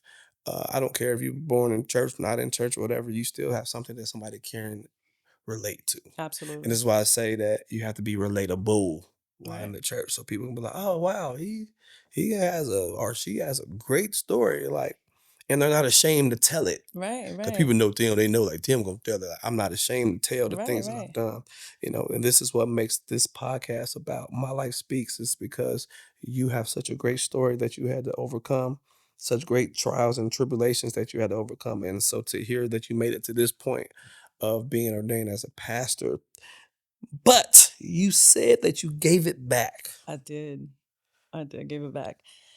Um, my reason for giving it back was that I saw things once I was, a part of the organization and within the church, that Mm-hmm. I didn't, I saw division. Mm-hmm. I saw, Politics. this politics. I saw this spirit of, you know, just a spirit that's not aligned with the fruits of the Mm-hmm. spirit, and I was disappointed. I was disappointed by what I was seeing. Oh yeah, I trust And me. I know. at the same time, I always kind of wrestled with the fact that God confirmed to me who I am in Christ. I know who I am in Christ, and it was not a pastor. And so it was something that I always kind of wrestled with myself about, like, did I take that on? Mm-hmm. Was it Hello. in the flesh Hello. that I Yeah. take it that I You took start that on? questioning like, was this a me move or was this a God Exactly, move? exactly, I because know. God will I know. confirm you Yeah. and Yeah. who you are. Exactly. And it was not something that he had told me, you're a pastor, and yes, take that on and accept it. It was just, I guess, something that I was like, okay, Yeah. Yeah. Well, so this is the thing. These nowadays, the church nowadays, and I'm saying this, but I'm saying this from a purest form. Cause like I said, this is my life. So I've seen everything. Okay, I'm I've seen it sure. all. Growing up a bishop's son and all this stuff, and a musician going to school. I've seen all this stuff. I've seen every facet of it. Right. That's why I got my book coming out, both sides in life of a church kid. Okay, anywho, Amen. so but I've seen all this stuff, and I've seen the people. I see why people outside the church call people fake. Right. That's in the church. I see that's why I can't stand fake people today, Right. Right. because I saw the ones that if you didn't have the church aura or Right. the church look, Right. then you wasn't accepted in the church. Or I saw people, if you come sit down by like a guy off the street, come sit down. Then I see people get up and go to the other side. I see, like, yeah, I'm a little boy growing up in our church. We grew up, it was a big church. And then my dad started pastoring it when I was 10. I seen all this stuff. And I'm like, no, it's not those that are clean. It's the ones that are dirty Right. that have to, those are the ones. See, people think that church is all about, the way. No, no, it's just so funny now when I see all these things and be Yeah. like, no, we have shaped and molded that there has to be a certain, no, just come. And the judge Just and come. and the judgmental thing, Oh yeah, that yeah, was yeah, also something that yeah, I yeah. felt, something about. Not only that, but I also knew that in my heart and in my spirit, God has always been preparing me for this very moment, Mm-hmm, for me to mm-hmm. share my testimony. And sometimes, I feel like you're brought into church, and a lot of that. And one of the things that really kind of bothered me, and I love the bishop for always giving me the opportunity. I've told him many times, but he didn't know my story and my Mm-hmm. testimony. So I didn't want to catch nobody by surprise one day where you're inviting me to share a word, and to, a conference or something, and I'm sitting there and then I start talking about myself, and Right, now it's a right. shock to you. Yeah, yeah. You know what I'm Mm-hmm. saying? And I don't know how you might receive it, and how the people might receive it. I mean, they might receive it well, because it's like, okay, you're telling your story, and your story is there for you But there would be to. some people who'll be like, wow, she used to be this or she used to be that. Right, And that's what right, I didn't like. I'm like, well, you got the people who they don't tell, but they be the main ones doing everything. right, And it's so funny. I just hear my dad say, like all the time, like the ones that do all the talking, mainly are the ones that's really doing all the things. right, right, And right, it's so funny, man. Like and this is why I say like how God called me to pastor, how God called me to lead. I said a lot of most older generation probably won't like my standpoint or my outlook. Is because like I saw stuff how it was. And this is the thing. If you go a certain way, then you're just continuing on another generation, another generation. No. right, If you read the Bible, there were always different. Joshua said, I'm gonna do stuff differently than how Moses did. right, So it was right. like, if I do the same stuff, then I'm gonna be a replica of my father. Right, and I don't that's want to why be that, God called you different know different people for to that different specific generations, for different generation. times. That's right. Right. That's And right. so like there's a time now where I'm still standing for Christ, but if there's a way how we do it, because this is the thing. If God calls you, that don't mean some paper called you. No. No. People getting paper called, Right. YouTube called. No, you have to understand like when God calls you and when man calls you, there's a Right. difference. Right. And There's a that's why difference. I think it was so freeing for me to know that what I know that God has called me for, Mm-hmm. it's not, no man can take. Facts. And the piece of paper for me to give it back and be like, hey, thank you for the opportunity, but that's not who I am, was freeing to me, because now I can really sit in the authenticity of who I know I am. Exactly. And this is why, like because people be like, oh, so they be like, oh wow, you study this and you break this down so much. I said, if you listen to God, in His The spirit Word, teaches just you. like how if people read that word, see, like it said, God told Moses, He said, I will teach you what to say. Right. I will put in your mouth what to say. So like he was like, well, he got so many excuses. Right. But so you don't have to be so this divine. No, just God. It's very simple. He'll teach you if you're Right. listening. And so all Amen. of this is just Amen. amazing me. And we are coming like we got 30 minutes left, and I'm like, this is just a beautiful outlook on this. And so my thing is this: it says in 2023, you had a life changing year for you in several ways. I want to talk about that. So, what were some of those things that changed for you? Because you highlight two dreams. Right. Right. So, you want to get to that? Yeah. I think that's one of the more important things that I really want to just emphasize on, because again, God will definitely reveal himself, and I think Mm-hmm. the more hunger you have to seek God, the more profoundly you seek him, the more profoundly he will show himself in your Uh life. huh. Mm-hmm. In 2023, um, I think one of the major things that happened in my life was that my younger brother passed away. Okay, I'm sorry to hear that. And before he passed away, in July of 2023, I had this dream. And in the dream, for the sake of time, I don't want to get too deep into it, but I have like videos about this whole Shout out your situation. YouTube channel. Yes, I'll share I'll share the links to those specific, to the whole story of those videos. But I had this dream in July of 2023 that revealed to me certain things. It was very supernatural, right? I had the dream on, again, July 2023, which is the seventh month. Uh, you know, um, Actually, it was my bad. It was July 2022 because 227. Mm-hmm. So in July 2022, I had that dream on that day of July 2022. Later on, God revealed to me, and part of the supernatural process, just to be really quick about it, was that I had told the story to my mom about the dream. And my mom, Spanish people are always into like playing numbers or whatever the case is. It turned out that the numbers for the dream, which happened on the 722, the date 722, came out in the lottery the very next day. So she calls me, it's like, oh, the numbers that the numbers you were telling me about the dream came out, this and that. But that was not really God's purpose for the dream. A couple of days, sometime later on, I was I woke up early in the morning to read my Bible, pray, and when I opened my Bible, it landed on Revelation 22:7, Mm. which says, "I'm coming soon. Blessed is he that that keep the words of the prophecies of this book." I had never seen that scripture before. I had never really dived into Revelation. I think a lot of people don't, because it's like doomsday and it's like, It's deep. what are we talking about? It's The end of the world, but definitely that's deep. what God revealed to me in that dream, was Mm-hmm.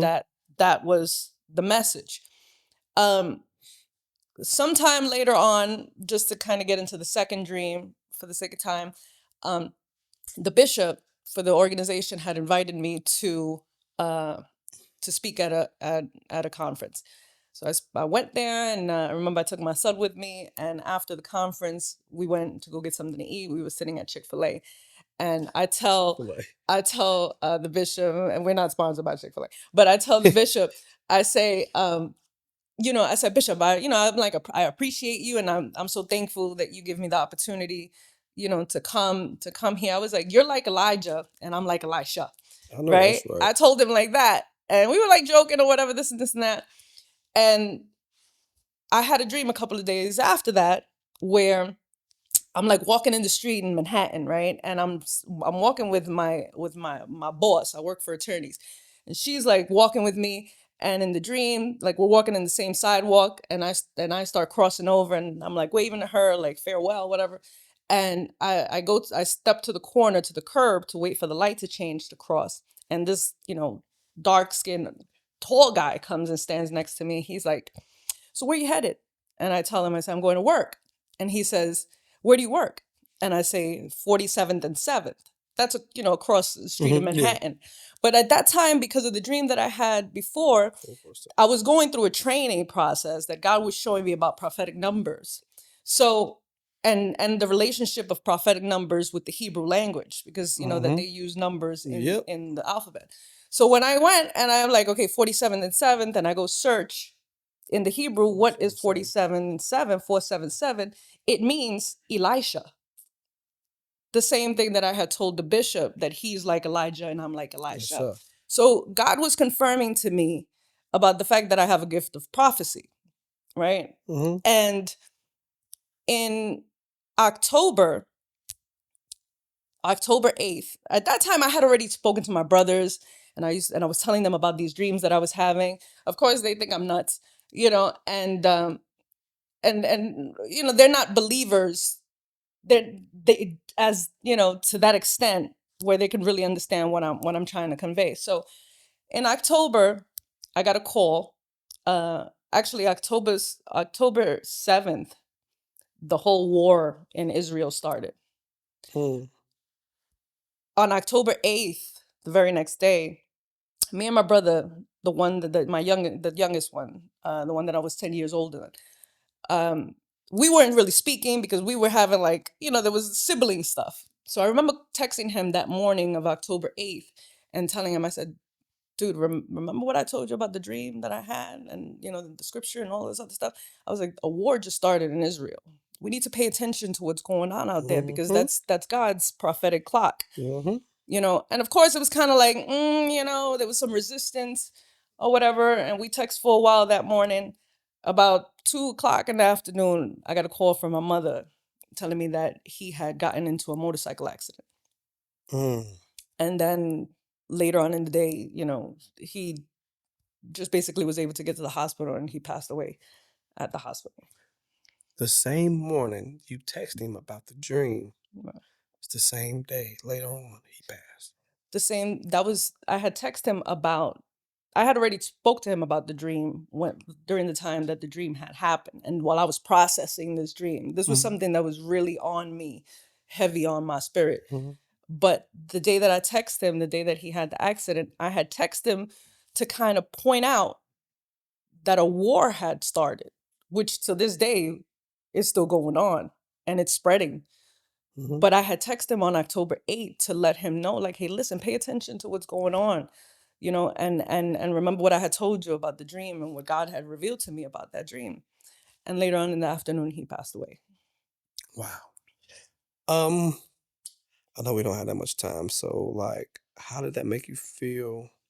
Well, I want to get to the other dream real quick because I want to, like I said, we don't have that much time, but I Yeah, want to get to the other I think dream. I covered the first one with the 22/7, and I also, the one with the 47/7. This is the second dream. Well, no, I want to talk about when you had said that you and him were outside in the backyard and someone called your name. I think Right. this is way years That earlier, was and this is years when you back. knew like God called you, Right. just like how God called Eli. No, Samuel Samuel. with Eli. Samuel. Can you talk about that real quick? Yeah.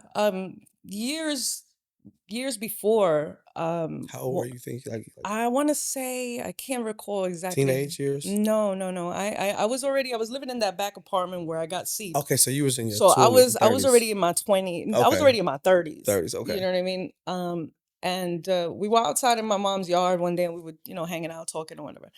And uh and I heard my name, and I heard it from a distance, and it sounded like my uncle, my mother's brother, who lived in the area, but he had moved away to a different area. Mm-hmm. So I heard my name being called, and we both heard it, and it was in Spanish. Like I said, my uncle's voice. And we were both like, did you just hear, so and so? Like, and I was like, yeah, I heard it too. And I went out to the front of the house, over the port, over the front fence, and I'm looking around, and there was nobody there. I come back, and again we heard it, again, and he's like, yo, we bugging out, and he was so funny, and he was like, yo, I'm going inside. We done with this right here. Because it was just like a weird situation. Um, and so we had that situation. It was a couple of years after that, after I had moved to North Carolina, and I really started getting deeper into studying, and that I ran into the story of Samuel, Mm-hmm. where God had called him 3 times. 3 times, and the voice that he heard sounded like Eli's, Mm-hmm. like a familiar voice, and he would go to Eli and say, hey, did you Hey, call did you me? And call Eli me? was like, no, Mm-hmm. I didn't call you. Did you call me? No, I didn't call you. And then he told him, the Lord is calling you. Mm-hmm. When he calls you So again, here I am. respond and say, your servant is listening. And at that point, God has just a way of working that things just click. Like Mm-hmm. they just come together where you just like, that's exactly what happened. And I always see that situation with my brother and me being outside that day and him hearing God's voice with me. Cause you said he heard it too. He heard it too. I mean, I would have thought I was Mm-hmm. probably crazy if he wouldn't have heard it, but God Mm. always puts a witness. And for me, that's always been the case. Like even when I had the dream, later on, the dream that I had in July at 22, my mom was the witness because I told her the story. Mm-hmm. She was the one that actually called me and told me that the numbers were in the lottery and this and that. And I had to go back into the New York State Lottery because now I'm in North Carolina to double check what she's saying. And sure enough, it was there the That very was the next number. day. Wow. Mm. So he always gives us a witness and someone that for us to know that it's him, and not only that, but for him to be for him to show himself in that other person's life. That's a beautiful thing. That this is so beautiful. Um, I gotta ask you this real quick. I gotta ask you this. So you said that you weren't called, or you gave back the pastor. That you said that. So have you accepted the calling? And this is not even in our notes. Have you accepted the call of the prophetic? Yes, I have. So you believe that is the call where God gave you Yes, to be in a prophetic. I am a prophet. All right. All right. Now, how did you feel? Like, how was life after? I'm sure it was rough after the passing of your brother. I mean, it's hard every day, but I had there was also the events that happened after my brother, which I Right. don't I think didn't know if you want to talk we about it or don't I not, don't know if though. we have time to get into that. Yeah. But my brother, when he passed away, there was also supernatural things Mm-hmm. that happened, which again, the training that God gave me regarding prophetic numbers were very essential for me to be able to understand the messages that were coming across from my brother. Mm-hmm. And at the same time, the people he used witnesses. In that Mm-hmm. situation, he used my brother's cousin, who was the person that came to me and presented to me, and just to kind of just I don't want to leave people like wondering, but there was two plates, license plates that she you know during that time, right after my brother passed away, his name was on a plate like spelled out like Omar with these three numbers. And she Mm. texts me the picture one day and she's like, "Hey, look who says hi." Just like one of those things. Mm-hmm. Mm-hmm. And I know that she meant the name, but because God had given me the training of the prophetic You numbers, saw it on a different I level. went and looked it up in the way that he had trained me to do it in the Hebrew, and they were very significant messages. And one message he was saying that he was ascending, and another message he was saying that he was shining bright. And they were very significant. And both plates had his name spelled out with Mm. these numbers. That was the continuation of what was being the And message that was coming she through. sent you both of these on the same day. No, she sent me one on one day, Oh, and then she then sent like the another. next day, Oh she was wow. and again, I have these videos because I created, so to speak, a documentary about these videos Mm-hmm. about that situation, and with her permission, um, like even the text messages that she sent me, she was like so like just in awe, like, "Oh my God, I can't even believe this is happening!" That's Like, all right. and again, it was God putting a witness there and God showing himself in her life as well. And I truly believe, and I wish that that she could give her input, but I know for a fact that it has changed her life Mm. to bring her belief and her spirituality and her faith to another level. Wow. Well, this is a beautiful thing to hear, and I'm so honored and appreciative that you chose me and to have this conversation with. It's very humbling, to have this conversation with you. Um, so yeah, but just one last thing, real quick, and then I want to ask you where or how do you see the world today? I see the world, I think, exactly how God told me, in 227 is what I call it, in that scripture.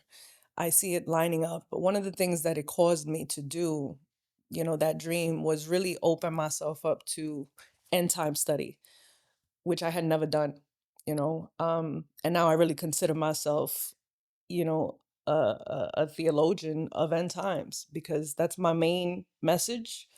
I consider myself an end time prophet because that's what God prepared me for. And his awakening me, and I call it my activation.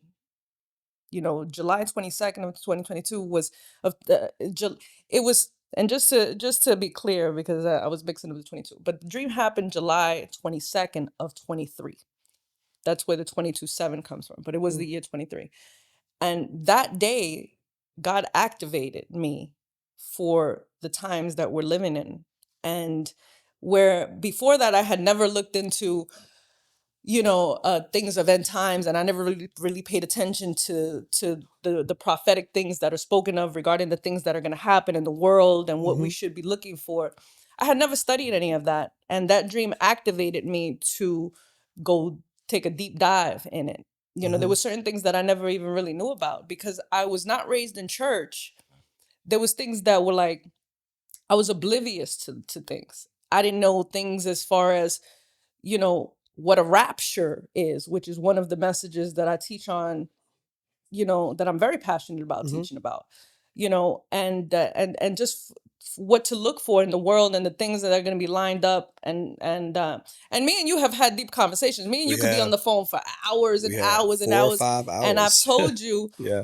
some of these things, and I've gotten Yeah. into conversations with Yeah. these things, and I honestly, I believe that God, you know I did choose you for this conversation, but at the same time, God confirmed to me that it was you for this conversation. And I've Thank you. told you about what I see in you and what your mission is as well Thank you. in this time and in the world, because we are in the end times. We're not in the end. We are in the end of the end Yeah. Yeah. times. And we need to prepare for that, and we need to prepare others for that, and we need to speak about it, and we need to educate others as to what your position should be, to receive the coming of Jesus again. Amen. You know, the I was just, and this just came to me now, but the scripture says, when he was talking to the people of that time, and he was telling them about how they are, they have the skill, and they can look at the sky and tell what the Tell weather the is, time. and they Yeah. can see when the sun and when it's going to rain. And Mm-hmm. he said, you hypocrites, that you can do all of this, but you can't see the The times of sun. the Yeah. age. Mm-hmm. And and he was telling them that because he was there for them. They were waiting on a Messiah that was standing in front of them, and that was his first coming. And he's saying the same thing about this coming. Yeah. Yeah. We can see when an eclipse is coming, but we can't look around the world and see that he's about to come again. Yeah. Amen to that. Um, Garrett, this is beautiful, and you was about to start flowing there, and I I felt like know, right? I felt my preaching was about to come up. Let me stop. Let me stop. But no, no, no, no. But no. But I seriously want to just shout out and shine light on first of all you, and those that are going to watch this. Like, I want y'all to be encouraged that this is a message to show where not only you have come from somewhere, but God can elevate you to somewhere better. Even though you may have been down and out and counted out, but it's not about how you start. It's Absolutely. not about how you start, but it's about how you're going to finish. And what God looks at is how we navigate the middle. Amen. That is what God looks at. Because yes, he tells us our beginning, he tells us our end. But what he don't tell us is how we navigate what's in the middle of Amen. all that.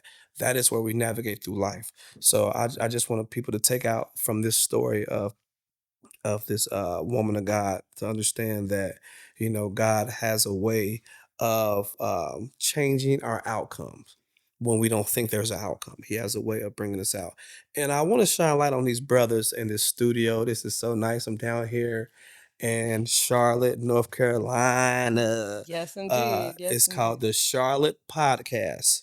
I hope I said that right. Yeah. But yeah, it is the Charlotte Podcast down here. This is a beautiful studio. They made us feel so welcome. They offered us some water. They didn't offer us no food, but they offered. I'm joking. I'm joking. I'm joking. I'm joking. I'm joking. I'm joking. I'm You joking. are too I'm much. joking. I'm joking. I'm joking. I love it though. I It's a wonderful space. yeah. A wonderful No, space. no, no. This is beautiful. This is Yeah. very beautiful. But I truly thank God for all those that are going to be listening to this. I got to shout out my sponsor, Love Is Black, my boy Jonathan. Thank you, sir, for choosing me to rock the new fit. Thank you for that, sir. I'm definitely going to do that. And Um, before you end that, I do want to say that and just along the lines of, you speaking to the people that will watch this, I think that one of the things that I really also want to kind of just put out there is that, when we are able to, because I know that there's a lot of people, I know because I've seen it and I've met people that have a story to tell, yes. and they're afraid to tell that story because of how it might be received. And I really want to say about that is that there's a shift Mm-hmm. when you do that. There's a shift because honestly, when God has worked in you and He has transformed you, you know and you're able to reach back and say, hey, look, this is who I've been and this is who I was. There's not only are you now relatable on a whole different level, but there's a shift in the spirit. There you go. There's a shift in the spirit, because one of the things that the enemy will want to do all the It's time muzzles. is muzzle you and Take, convict take you your and voice. constantly be over Mm-hmm. you and in your ear and on your shoulder about who you've been, Mm-hmm. and and just trying to keep you in that space. Mm-hmm. And there is no greater freedom in the world, because Jesus says when He sets us free, He sets us free indeed. There is Free no bigger indeed. freedom than you Mm-hmm. be able to walk in your truth and Exactly. own your truth. Because if Mm-hmm. you don't own your truth, then you allow others to own it for you and tell Exactly. your story. You Exactly. Yeah, know, you let them write the narrative. right? That's why I say one of the greatest strengths that we have is using your voice. Absolutely. Use your voice, use what God gave you. It's simple tools, but we make it harder. Right, right. And that's why, like when I named this, I prayed and asked God, give me a name, not just to relate to me, but to others. And Amen. that's what this is about. It's about relating to others. Amen. That our testimonies that we go through can help somebody else. That's what we go through in life. Yeah. We go through in life to help those that's coming after us so they can see, like, wow, that was a And great woman. free That's a great them man. and free Yeah. people from, Yeah. from the grips From the of. bondage of not opening up their mouth. How many Exactly. people are in bondage free, but in bound in their mind Amen. because they feel like they don't want nobody to know how it may look Right, for right. them to tell their story. I don't want nobody to look at me a certain way. But and especially for men, because like they say, men that nah, I don't want like I'm weak and all that. No, it's strength and To be able telling to tell about it what's is going on. strength. That's That's right. strength for real. It's strength. It shows weakness when you stay shut in. Exactly. And Um, when you act like something you're not. And I yeah, think yeah, for sure, that's for where for sure. me, I definitely wanted to make a connection with, I know that when you are transformed into the new creature that God says that you will be transformed to. Mhm. There's always people looking at you like, but ain't that, even with Jesus, they were like, wasn't that the carpenter's Ain't son? that the yeah? You know what I And they mean? said, Because they what try to good can keep come you out of right. right? They Like try to yeah, keep you where you're no longer at. So yeah. when you're able to step up and just be like, hey, listen, yeah, I was that, but look at me now. And this is why sometimes you got to ignore the noise. Right. Sometimes we get caught up in the noise, and the noise can try to keep us shut down. But I let the noise motivate me. You know, So I'm like, holla. the noise motivates Like me literally. because if you're not doing anything, that old school saying like, they don't talk unless you're doing something. Right, right. So Exactly. As when they're talking, it's because you're keep doing the something noise right. going. So I say that. But look, this has been My Life Speaks. Ellie, we are coming from Charlotte, Live. North Well, not live, but Carolina. we here. We Charlotte, here. North We here. Carolina. This is My Life Speaks. I'm your host, Timothy Richardson. Thank you for having me. Shout out to all my co-hosts back home and the ones in Atlanta and in Little Rock. Y'all, we'll be back, y'all. But this is the first segment of the My Life Speaks presents a one-on-one with Tim, and our first recipient is Gaura Guzman. I appreciate you. Thank you so And much I for thank doing you. this. And I think the guys from Charlotte Podcast Studio, beautiful. Hey, Charlotte showed out. Next time I have some food. So, but nah, I'm playing. But nah, they showed out. I'm joking. Nah, no, but look, they showed out though, y'all. Look, this is a beautiful studio. It is. It Check is. into Charlotte Podcast. All right. Hey, y'all, we out.